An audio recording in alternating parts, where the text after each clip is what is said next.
Nenad Aleksić Ša saznao istinu o odnosu Stanislava Krofaka i Mione Jovanović. Prošle noći došlo do suočavanja Nenada Aleksića Ša i Stanislava Krofaka tokom emisije gledanja snimaka. Naime, Nenad je otkrio da mu je Miona Jovanović priznala da je Stanislava voljela najviše te da je uživala u njegovom novcu. To je izazvalo veliku diskusiju u Bijeloj kući, budući da se Miona pobunila, Stanislav ju odbranio pred svima. Da, jeste to rekla, ali je rekla da je uživala u njegovim parama, dodao je Ša.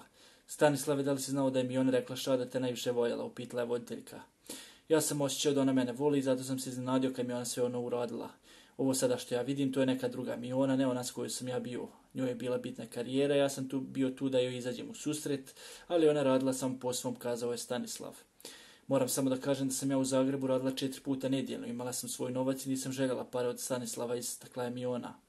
Ona od mene pare nije željela da uzme, to je istina, ja sam joj davao u koverte, ona je to odbijala, kazao je Stanislav.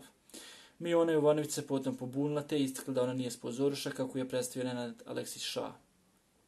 Ne mogu da vjerujem da je moj dečko ovdje izrekao da sam ja uživala u novcu bivšeg momka, ispada da sam ja ovdje nekakva sponzoruša, kazala je Miona.